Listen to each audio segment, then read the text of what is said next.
Welcome to another theme time. Today's episode, I'll be demonstrating an element of this adventurously interesting wall that I think really helps weave it all together. And that's no lie. Of course, I'm talking about this woven bamboo wallboard you see as a surface treatment above the shelf just behind me. I call it woven bamboo wallboard, not because it's fun to say, but because that's what the seller referred to it as when they sold it to me. It's not your typical matting material, which you might see used in many tropical Tiki-esque settings. That would be made out of a palm. This is actually made out of real bamboo, cut and sliced into very thin strips and then woven together to make something which in the end is much more like a plywood product. Also, what they told me. Now, they sold it in two different variations. A thinner style, which I used because it was easy to roll and transport, and a not thinner style, which is probably easy to use, but not easy to transport because you can't roll it. I went with this, and while on the surface it might look cut and dry as a surface treatment, it's not. I put a little bit more into it. Why? Because I'm Rob, the DIY theme guy, making things with more details. And often more hassle, more complication, more process, more work, more time, more money. Unfortunately, I'm going to go ahead and show you a demonstration of what I'm talking about. Sanding plywood will allow the bamboo board to adhere more smoothly. After unrolling the bamboo board, I lay the plywood piece on top of it to measure and cut the same shape. I mark the bamboo board simply to know if the plywood piece slips out of alignment as I cut the bamboo board using the plywood as a straight edge.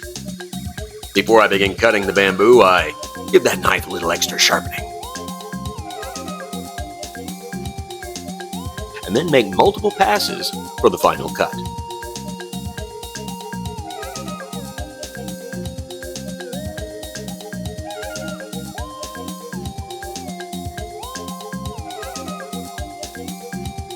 Success. Ooh, watch your toes. I marked on the back, up, down, left, right, you get it.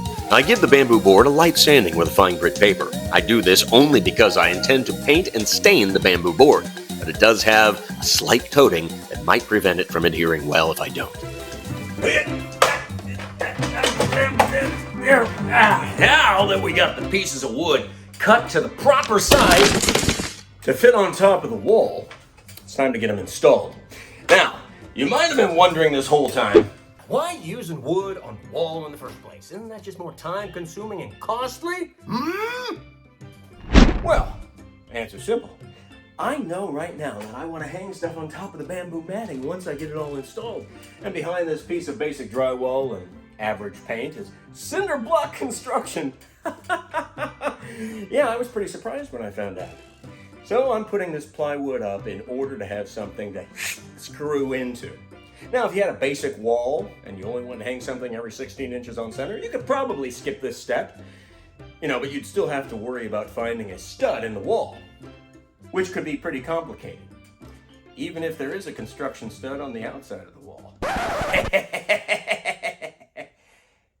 All right, let's get this wood right up here. There we go. And I marked the piece.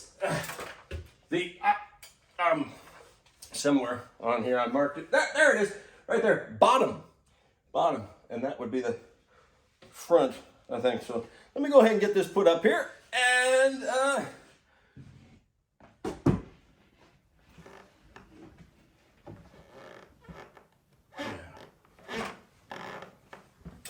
yeah, coming down.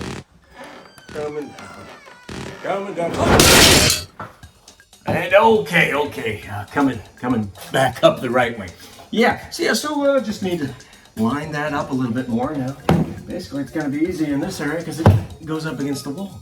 Yeah, there we go. And it matches up with the line I already put there. So that's perfect. But like I said, there's cinder block behind here, so we're going to have to drill some holes to put the Tapcon screws into the cinder block. Now, there should be a piece of wood right up here because there was on the other two areas, unless we're going to be surprised again. So I'm going to go ahead and do that first. Now, you also might be asking, why did I choose pressed wood instead of a different type of plywood? Well, there's a specific reason for that. This was the cheapest stuff they had at the store. Yeah, so, here we go.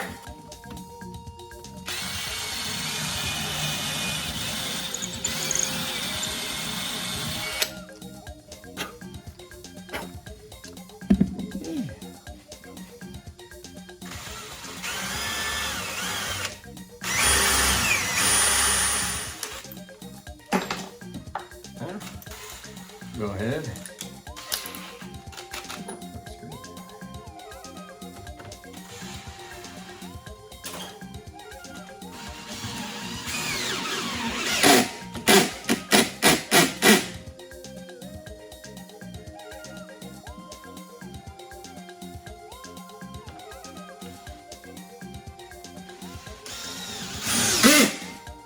Once I had the bamboo board adhered to the wall, I began the paint staining process of painstaking. Strike that. Reverse it. This way, please. First, I dampened down the bamboo board, and then I began applying the paint color that I selected. Being a water-based paint, I also thinned down the paint if necessary. Now applying the thinned down paint makes it a paint stain. Get it? Each time I wipe it down, I apply more paint, until I get to the desired color I like.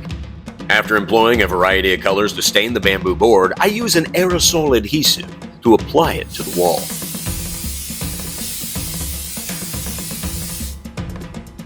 Actually, you can see I'm using two different types of spray glue, though I don't recall why I thought that was necessary.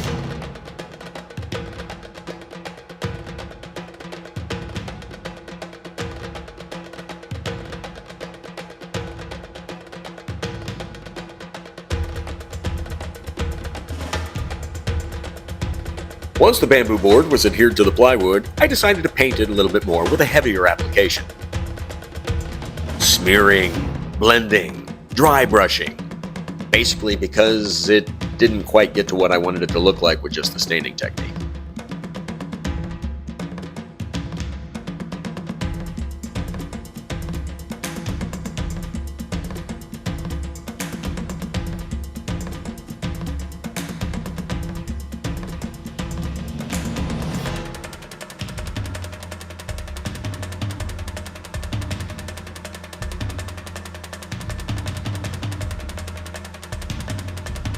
Once I decided I got the painting done, I used a clear spray paint as a top coat.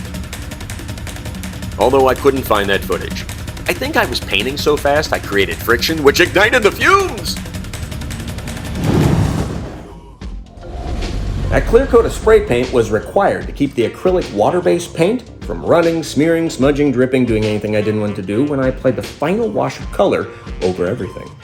Which turned out not to be the final wash of color because after that it just still didn't look how I pictured it in my head. So I sat back and looked at it and think.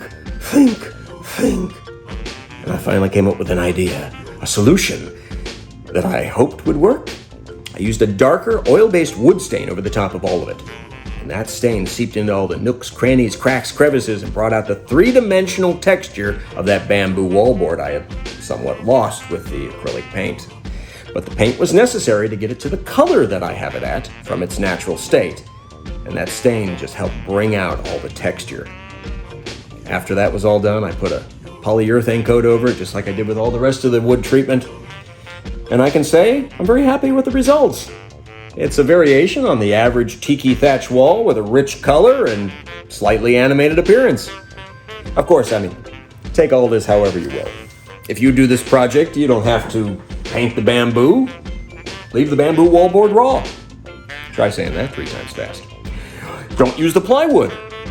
I only used it so I could screw things into the wall without hitting blank drywall or a cinder block. Just take these as ideas. Springing forth something from your own imagination. Because if you do this project or a variation on it, hey, it's your theme time.